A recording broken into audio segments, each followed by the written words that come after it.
राधे कृष्णा। जय बोलो राधा रानी की जय। जय बोलो श्री कृष्ण कन्हैया लाल की जय। जय बोलो वृंदावन धाम की जय। जय बोलो यमुना मैया की जय। जय बोलो गोवर्धन गिरिराज की जय। जय बोलो काम्यवन की जय. அழகான காமியவனம் அந்த விஷயங்களை அனுபவிச்சுருக்கோம். அதெல்லாம் நேத்தி சௌராசி கம்பா நந்தகோபருடைய திருமாளிகை பார்த்தோம். அடுத்ததா விஷ்ணு சிம்ஹாசனா அப்படின்னு சொல்லி ஒன்று. சில விஷயங்கள்லாம் நான் நேரவே பார்த்ததில்லை, ஆனால் இருக்குது அப்படின்னு கேள்விப்பட்டிருக்கேன், புஸ்தகத்தில் வாசிச்சுருக்கேன். அப்பப்போ அப்படி வாசிப்பேன். ஏன்னா ஏதான ஒரு லைனில் ஒரு விஷயத்தை கவனிக்காமல் விட்டுருப்போம். இப்போ கர்க்க சங்கீதையெல்லாம் அவ்வளோ ஜாக்கிரதையாக வாசிக்க வேண்டியிருக்கு.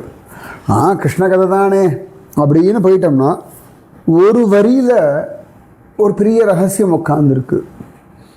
உதாரணத்துக்கு சொல்லணும்னா இந்த அகாசுர விருத்தாந்தம். இந்த விருத்தாந்தத்தில் அகாசுரன் வந்தான், கிருஷ்ணனை முழுங்கினான், குழந்தைகளை முழுங்கினான், அப்புறம் பகவான் கீழ்ச்சின்னு வந்தான், அப்புறம் அகாசுரனுடைய ஆத்மா கிருஷ்ணனை கலந்தது. இது பாகவதம் போல காமனாக சொல்லப்படுவா கர்க்க சமயத்தில். அதுக்கப்புறம் who is Aghasura in is previous janma அப்படின்னு சொல்லி இந்த பகுலாஸ்வராஜன் கேட்பான். உடனே நாரதர் அவனுடைய பூர்வ ஜென்ம கதையை சொல்லுவார், அகாசுர விஷயம். ஸோ இப்படி தான் படிப்பேன். சமயத்தில் அப்படி பொறுமையாக நிதானமாக சம்ஸ்கிருத ஸ்லோகம் வாசிப்போம், இல்லாட்டி தமிழில் வாசிப்போம். அப்போ அதில் தான் ஒன்று போட்டிருந்தது, ஒரு நாள் பலராமனும் கண்ணனுமாக சென்ற பொழுது அகாசுரன் வந்தான் அப்படின்னு. பாகவதத்தில் கண்ணன் தனியாக போனான் இருக்கு, சஹராம அப்படின்னு இல்லை. கர்க்க சம்ஹிதையில் ராமனோட சேர்ந்து பலராமனோட சேர்ந்து கண்ணன் போனான் அப்படின்னு இருக்கு. அப்படின்னு இருக்கே அப்படின்னு இருக்கு. சில ரொம்ப நுணுக்கமாக ஒரு சின்ன ஸ்லோகத்தில் வரும். இந்த ஸ்ரீமத் பாகவதத்தில் கண்ணனுடைய மதுரா லீலா அப்படின்னு சொல்லும் பொழுது இந்த கூனி குப்ஜா, அப்புறமா வண்ணான், அதுக்கப்புறமா மாலாக்காரன், இவாளை பற்றி தான் பிராதானியமாக பேசின்னு இருப்போம். இந்த வண்ணானுக்கும் மாலாக்காரனுக்கும் நடுவில் ஒரு டைலர் உண்டு. இந்த லூஸாக இருந்த ட்ரெஸ்ஸஸ், டைட்டாக இருந்த ட்ரெஸ்ஸஸ் ஆல்டர் பண்ணி கொடுத்தான்னு இருக்கு. ஒரு சின்ன ஸ்லோகம் தான் அந்த டைலரை பற்றி. ஆனால் கிருஷ்ணனுக்கு அந்த காலத்திலே ஆல்ட்ரேஷன் பண்ணி கொடுத்துருக்க ஒருத்தன். அதனால் எப்பொழுதுமே இது நமக்கு தெரிஞ்சது தானேன்னு ஒரு அலட்சியம், அஸ்ரத்தை வரக்கூடாது. சில சந்தர்ப்பங்களில் நமக்கு தெரிஞ்ச மனுஷா தானே அப்படின்னு அஸ்ரத்தை, அலட்சியம் வரும். அதுவே பிரச்சனையை உண்டாக்கிடும். சில சந்தர்ப்பங்களில் அலட்சியம், அஸ்ரத்தையினாலே நமக்கு வேண்டப்பட்டவர்களை கொஞ்சம் அவமரியாதை பண்ணிடுவோம். அதனால் இந்த அலட்சியம், அஸ்ரத்தை இதில் மட்டும் ரொம்ப ஜாக்கிரதையாக இருக்கணும். முக்கால்வாசி எப்போ தெரியுமா அலட்சியம் வரும்? தற்பெருமை, அகம்பாவம் அதெல்லாம் வரும்பொழுது அலட்சியம் வரும். அலட்சியம் வந்தால் அஸ்ரத்தை, இல்லாட்டி அஸ்ரத்தைனாலே அலட்சியம், ரெண்டு ஒன்றோட ஒன்று சேர்ந்து. அதனால் நிதானமாக ரசித்து படிங்கோ, ரசித்து கேளுங்கோ, திரும்ப திரும்ப கேளுங்கோ. இப்போ நான் சொன்னதே சில விஷயங்கள் கேட்கும்போது, இப்படி சொல்லியிருக்கோமா, நல்லா இருக்கு இந்த விஷயம், பகவான் இப்படி சொல்லி கொடுத்துருக்கானே அப்படின்னு நினச்சிப்பேன். ஸோ நம்ம அடுத்து பார்க்க போகிறது விஷ்ணு சிம்ஹாசனம் அப்படின்னு காமியவனத்தில். இந்த காமியவனத்தில் மொத்தமாக 84 இடங்களில் இந்த மாதிரி சிம்ஹாசனம் உண்டு, முக்கியமான இடங்கள்னு சொல்லி.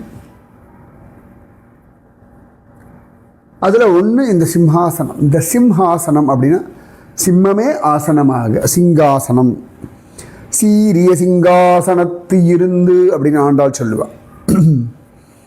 சரியா? சிம்ஹாசனம் அப்படின்னா சிங்கத்தையே ஆசனமாக கொண்டு அப்படின்னு அர்த்தம். அப்படி யாரா உட்காந்தான்னா பிரகல்லாதன் மட்டும்தான் சிங்கத்தையே ஆசனமாக கொண்டு உட்காந்தான். நரசிம்மர் மடியில் உட்காந்தான். அந்த பிரகல்லாதன் முன்னாடி, பிரகல்லாதன் பகவான் மடியில் உட்காந்துருக்கிறத அவர்களுக்கு எதிர்க்க நின்று பார்க்குறவாளுக்கு கரெக்டாக பகவானுடைய கழுத்துக்கு மேலே அந்த சிங்கமுகம், பகவானுடைய 2 தோள்கள், பகவானுடைய மடி, அது நடுவில் அந்த பிரகல்லாதன் உட்காந்து நிஜமாவே சிம்ஹாசனம். பியூட்டிஃபுல்ல? அந்த மாதிரி அவன் தான் சிம்ஹாசனத்தில் உட்காந்தான். ஆனால் அதுக்கப்புறம் எல்லாருமே அந்த சிம்ஹாசனம்னு சொல்ல ஆரம்பிச்சாச்சு. யாரும் புலி ஆசனா, சிறுத்தை ஆசனா, கரடி ஆசனாலாம் சொல்கிறது இல்லை, வெறும் சிம்ஹாசனம் அப்படின்னும். காலப்போக்கில் ராஜாக்கள் உட்காந்துக்கிற அந்த சேர்லெல்லாம் 2 சைடில் அப்படி சிங்க முகமெல்லாம் வைக்க ஆரம்பிச்சுட்டா. அதுக்கப்புறமா பணக்கார வீட்டிலலாம் அப்படி வைக்க ஆரம்பிச்சு. அதுக்கப்புறம் இப்போல்லாம் அந்த ரிசப்ஷன் சேர்லேயே வந்து அப்படி மேலே ஒரு சிங்க முகம் மாதிரியெல்லாம் வைக்க ஆரம்பிச்சுட்டா. ஸோ இதெல்லாம் சிம்ஹாசனத்தினுடைய வர்ணனை. ஓகே, காமியவனத்தில் 84 சிம்ஹாசனம், அதில் 1-2 தான் இப்போ இருக்குது. நான் பார்த்ததில்லை, காமியவனம் போயிருக்கேன்.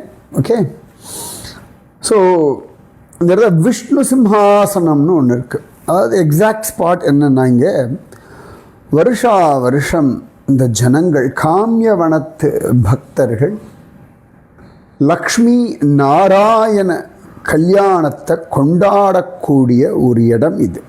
சரியா? இதுக்கு பக்கத்துலேயே முன்னாடி காலத்தில் சரணகுண்டம்னு ஒன்று இருந்திருக்கு. கிருஷ்ணன் வந்து மாடெல்லாம் மேய்ச்சிட்டு எப்பயாவது காலில் சேரு இருக்குது, இல்லாட்டி சாணியை மிதிச்சுட்டான் அப்படின்னா கால் அலம்பக்கூடிய ஒரு குண்டம் இருந்தது. அது பேர் சரணகுண்டம்னு பேர். காலப்போக்கில் அங்கே வீடு கட்டிடுவா, இல்லாட்டி அது அப்படியே குப்பை மேடாயிடும். இன்னும் நிறையா இருக்குது. சமயத்தில் வயக்காடாயிடும். இப்படிலாம் நடக்கும். திருப்பி ஏதான ஒரு பீரியடில் இது ரிவைவ் ஆகி வெளில வரும். ஸோ விஷ்ணு சிம்ஹாசனம், அது பக்கத்துலேயே சரணகுண்டம் ஆச்சா. அடுத்து அங்கேருந்து கொஞ்சம் தூரம் தள்ளி போயாச்சுன்னா ஒரு பெரிய குளம் இருக்குது. அதுக்கு பேர் சந்திரபாகா குண்டம் அப்படி பேர். சந்திரபாகா, நம்ம பாண்டுரங்கனுக்கு அழகாக அப்படி நதி வளைஞ்சு போகிறது சந்திரபாகான்னு பேர். பீமா நதி சந்திரன் போலே வளையக்கூடியதுனாலே சந்திரபாகா நதின்னு பேர். அந்த மாதிரி ஒடிசாவில் ஒரு சந்திரபாகா உண்டு, அப்புறம் இங்கே ஒரு சந்திரபாகா உண்டு. ஸோ அதுக்கு பேர் சந்திர சரோவரம், இல்லாட்டி சந்திரபாகா குண்ட் அப்படின்னு பேர். அந்த இடத்துல ஒரு சந்திரேஸ்வர மகாதேவர், சந்தேஸ்வர மகாதேவர்னு பேர். அதாவது 84 விஷ்ணு சிம்ஹாசனம் போல 84 குண்டங்கள் இந்த காமியவனத்தில் உண்டு. அதில் ஒரு பெரிய குளம் இந்த சந்திர சரோவரம், இல்லாட்டி சந்திரபாகா குண்டா. இன்றைக்கெல்லாம் காமியவனம் இந்த இடம்லாம் பார்த்தோம்னா பஸ் ஸ்டாண்டு, ஸ்கூலு, வீடுகள் இப்படி ஆகிடுத்து. இப்படி ஓரத்தில் இந்த மாதிரி சின்ன சின்ன இடங்கள்லாம் இருக்கும். சந்திர சரோவரம் பெருசாக இருக்கும். ஆனால் நான் ட்ரையாக தான் பார்த்துருக்கேன். நிறைய தண்ணி அதில் நான் பார்த்தேன். நான் போன நல்ல வெயில் காலத்தில், வெயில் காலம் தான் நினைக்கிறேன். அடுத்தது காமேஸ்வர மகாதேவர்னு ஒருத்தர் இருக்கார். இந்த காமேஸ்வர மகாதேவர் வந்து இந்த விரஜமண்டலத்தினுடைய 4 முக்கிய திக் பாலர்களில் ஒருத்தர். திக் அப்படின்னா திக்குகள், பாலன்னா அந்த திக்குகளை பாலனம் செய்யக்கூடியவர்கள். திக்பாலர் அப்படின்னு சொல்லுவோம், திக்பாலர்கள் அப்படின்னு சொல்லுவோம். தமிழ் சொல்ல திக்பாலர்கள், ஆக்சுவலாக திக் பாலர்கள், திக்குகளை பாலனம் செய்பவர்கள்.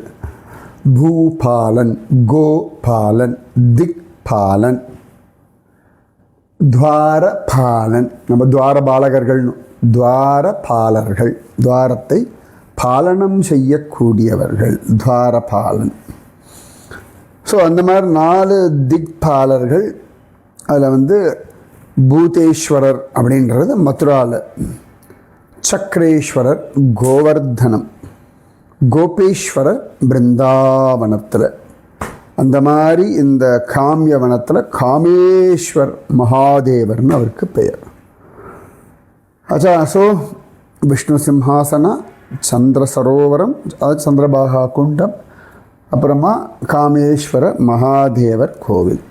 அதுக்கு அடுத்தது பஞ்ச பாண்டவ மந்திரம். இங்கே ஒரு கோவில் இருக்குது, காமேஸ்வர் மகாதேவர் கோவில் பக்கத்தில் நான் போயிருக்கேன். இதுக்கு பஞ்ச பாண்டவர்களுக்கான கோவில். பஞ்ச பாண்டவர்கள் வனவாசத்தில் வந்த பொழுது கொஞ்ச நாள் இந்த காமியவனத்தில் இருந்திருக்கார்கள். ஸோ அதனால் அவர்கள் வாழ்ந்த இடத்துல அவர்களுக்காக ஒரு கோவில் போல, ஒரு நினைவிடம் போல, ஒரு பின்னாடி வரவாளுக்கு தெரியணும் இல்லையா, அந்த இடத்துல பஞ்சபாண்டவர்கள் தங்கினார்கள். அதனால் பின்னாடி உருவாக்கப்பட்ட ஒன்று. அது பக்கத்துலேயே தர்ம கூபா அப்படின்னு உண்டு. கூபம் அப்படின்னா கிணறுன்னு அர்த்தம். வேணு கூபம் அப்படின்னா சொல்கிறோம் இல்லையா, திரிவேணி கூபம், அப்புறம் துவாரகாவில் இருக்க கூபம், இதுக்கெல்லாம் வந்து கூபம்னா கிணறு. இந்த கூபம்ன்ற வார்த்தை அந்த காலத்தில் நிறைய பேர் யூஸ் பண்ணி நான் கேட்டிருக்கேன். அதுக்கப்புறம் ஆச்சாரிய புருஷர்கள், சம்பிரதாயத்தில் இருக்கக்கூடியவர்கள் சொல்லுவாள். சன்னியாசிகள்லாம் கூபம் அப்படின்னு சொல்லுவாள். நம்ம சம்ஸ்கிருத வித்வான்கள் கூபம்னு சொல்லுவோம். நம்மளாம் கிணறு அப்படின்னு சொல்லிடுவோம். அது மாதிரி தர்ம கூபம் அப்படின்னு பெயர். இந்த தர்ம கூபம்ன்றது தர்மத்தினுடைய கிணறு அப்படின்னு அர்த்தம். ஸோ விஷ்ணு சிம்ஹாசனம், அப்புறம் காணாமல் போன சரணகுண்டம், அப்புறமா சந்திர சரோவரம், அதுக்கப்புறமா அங்கே இருக்கக்கூடிய சந்திரேஸ்வர மகாதேவர், அப்புறம் தாண்டி காமேஸ்வர மகாதேவர், அவர் தான் திக்பாலர், அப்புறமா பஞ்சபாண்டவர்களுடைய கோவில், அப்புறம் தர்ம கூபம். தர்ம கூபம் தர்மகுண்டம் பக்கத்தில் இன்னொரு சிம்ஹாசனம் இருக்குது. அதுக்கு வந்து தர்மராஜ சிம்ஹாசனம் அப்படின்னு பேர். ஏன்னா தர்மராஜா அங்கே உட்காந்துண்டார் அப்படின்னு. தர்மராஜனையும் தர்மராஜன் தானே சொல்வோம். ஸோ அதனால் அவர் சம்பந்தப்பட்ட இடம் விஷோகா சிம்ஹாசனா அப்படின்னு அதுக்கு பெயர். அடுத்தது தர்ம குண்டம். இந்த தர்ம குண்டம் இது வந்து நிறைய வயக்காடு நடுவில் இருக்கக்கூடிய ஒரு குளம். இந்த இடத்துல நாராயணன் தர்மரூபமாக இருந்துன்று நிறைய தர்ம விஷயங்களை காட்டி கொடுத்துருக்கார் அப்படின்னு சொல்லுவார்கள். இதை இன்னொரு விதமாக சொல்லும் பொழுது பஞ்ச பாண்டவ குண்டம் அப்படின்னு சொல்லுவாள். இன்னொன்று தர்மர் அவரோட சம்பந்தப்பட்ட குண்டம் அப்படின்னு சொல்கிறதும் உண்டு. பஞ்ச பாண்டவர்கள் யுதிஷ்டிரன், அர்ஜுனன், ஆக்சுவலாக யுதிஷ்டிரன், பீமன், அர்ஜுனன், நகுலன், சகதேவன், இவ 5 பேரை தான் சொல்கிறது வழக்கம். அப்புறம் நேற்று ஒரு கேள்வி கேட்டிருந்தேன் இல்லையா, ரூப கோஸ்வாமி தான் நம்ம ராதா கோவிந்த தேவ். அதுக்கப்புறமா வந்து சனாதன கோஸ்வாமி தான் ராதா மதன் மோகன். சரியா? அப்புறமா நம்ம ராதா ரமணன் தான் கோபால பட்ட கோஸ்வாமி. அதுக்கப்புறம் நம்ம ரூப கோஸ்வாமி கையினால் செதுக்கினது ராதா தாமோதரன், அவனை தான் ஜீவ கோஸ்வாமி பிரதிஷ்டை பண்ணார் அப்படின்னு இருக்கு. ஓகேவா? ஜோர் இல்லையா? இன்னெல்லாமும் இருக்குது. ஸோ ரகுநாத தாச கோஸ்வாமி தான் சைத்தன்ய மகாபிரபு உபயோகப்படுத்தின்றிருந்த அந்த கோவர்தன சிலா வச்சுருந்தார் அப்படின்னு ஏற்கனவே சொல்லி சின்ன ஒரு கல். ஸோ இதெல்லாம் தான் முக்கியமான விஷயங்களாக இது கேட்டிருந்தேன். நிறைய பேர் அழகாக சமத்தா சொன்னீர்கள். Good boys and good girls. ஓகேவா? ஸோ அழகான இந்த விஷயங்கள். ஸோ இதில் அடுத்தது பஞ்சபாண்டவர்களை பற்றி ஒரு கேள்வி கேட்போம். இதில் யார் மாத்ரி தேவியோட பசங்க, யார் குந்தி தேவியோட பசங்க? பஞ்ச பாண்டவர்கள், 5. ஓகேவா? இதில் முக்கியமான ஒரு விஷயம் இந்த இடத்துல என்ன நடந்தது அப்படின்னா, மகாபாரதத்தில் ரொம்ப விசேஷமாக ஒன்று வரும். யக்ஷ பிரஸ்னம்னு பேர். பிரஸ்னம் அப்படின்னா கேள்வின்னு அர்த்தம். யக்ஷ பிரஸ்னம் அப்படின்னா யக்ஷன் கேட்ட கேள்விகள்.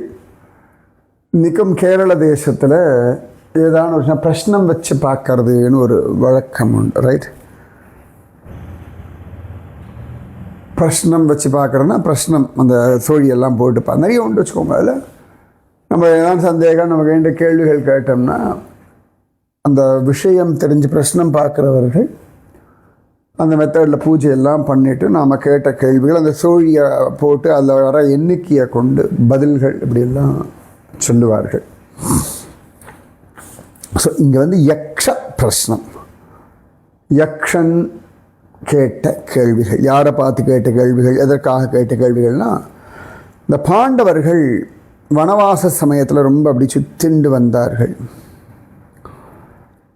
ஸோ அப்படி சுத்திண்டு வரும்பொழுது ரொம்ப டயர்டாகி தாகம் ஆகிடுது அவளுக்கு. அப்போ பீமனை போய் தண்ணி எடுத்துட்டு வாடா குடிக்கிறதுக்கு அப்படின்னு சொன்னார். அப்போ பீமன் போய் ஒரு குளத்தை கண்டுபிடிச்சு அதிலிருந்து தண்ணீர் எடுக்க ஆரம்பிக்கிறான். ரொம்ப தாகம் வேறு அவனுக்கு. ஆனால் அவன் குடிக்கலாம், குடிச்சிட்டு தண்ணி எடுத்துகிட்டு போகலாம்னு நினைக்கிறதுக்குள்ள ஒரு யக்ஷன், பெருசாக உருவம் கூட தெரியல, இது என்னுடைய குளம் என்ன கேட்காம நீ தண்ணி எடுக்கக்கூடாதுன்னா சொல்ல, சுற்றி முற்றி பார்த்தான், ஆள் யாரையும் காணான்னு சொல்லிட்டு பீமன் தண்ணீர் எடுத்து குடித்தான், செத்து விழுந்துட்டான். அதுவும் சொல்கிறது, என் அனுமதி இல்லாமல் நீ தண்ணீர் குடித்தால் இறந்து போவாய் அப்படின்னு ஆச்சு. கொஞ்சம் நேரம் கழிச்சு அவன் வரலன்னு யுதிஷ்டர் அர்ஜுனன் அனுப்புகிறார். அர்ஜுனனும் போனால் அதே யக்ஷன் சொல்கிறது. ஆனால் இவனுக்கும் பயங்கர தாகம், தண்ணியை குடிச்சான், அவனும் செத்து விழுந்தான். அர்ஜுனன் வரலையேன்னு சொல்லி நகுலன் அனுப்பினார். நகுலனுக்கு இதே நடந்தது. நகுலனும் உசரவிட்டான். பின்னாடியே சகதேவன் அனுப்பினார். சகதேவனும் அந்த யக்ஷனுடைய கேள்விகள், அதோட சொன்ன வார்னிங்கை இக்னோர் பண்ணான், அவனும் செத்து விழுந்தான். இப்போ திரௌபதியும் யுதிஷ்டர் மட்டும் தான் பாக்கி இருக்கா. சரின்னு சொல்லிட்டு யுதிஷ்டர் நான் போய் பார்த்துட்டு வரேன்னு போனால் அந்த குளத்தங்கரையில் 4 பேரும் உசுரில்லாமல் இருக்கா. அப்போ யக்ஷன் சொல்கிறது, இது என்னுடைய குளம், நான் கேட்கும் கேள்விகளுக்கு பதில் சொல்லாமல் என்னுடைய வார்த்தையை நிராகரித்ததனாலே உன் சகோதரர்கள் இறந்து விழுந்தார்கள். ஸோ இப்போ நீ என்ன பண்ண போகிற? நீ சாக போறியா, பதில் சொல்ல போறியா? யுதிஷ்டர் சொல்கிறார், இது உன்னுடைய குளம்ன்ற பட்சத்தில் நான் பதில் சொல்லித்தான் ஆகணும். பதில் சொல்ல மாட்டேன், என்னால் நிராகரிக்க முடியாது, கேளு, தெரிஞ்சதை சொல்கிறேன்றார். அதுக்கு பேர் தான் யக்ஷ பிரஸ்னம்னு பெயர். ரொம்ப விசேஷமான ஒன்று மகாபாரதத்தில் இந்த யக்ஷ பிரஸ்னம். இது காமியவனத்தில் அப்படின்னு சொல்லி பிரஜமண்டலத்தில் காண கிடைக்கிறது. இதே யக்ஷ பிரஸ்னம் நடந்ததுன்னு சொல்லி உத்தராகண்ட் மாநிலத்தில் ஒரு இடம் இருக்கு. 3 கிலோமீட்டர் மலை ஏறி பார்த்தோம்னா ஒரு பெரிய ஏரி, அவ்வளோ அழகாக இருக்கும். அந்த இடத்துல தான் நடந்ததுன்னு சொல்லுவார்கள். அந்த இடத்துக்கு பேர் தேவரியா தால் அப்படின்னு பேர்.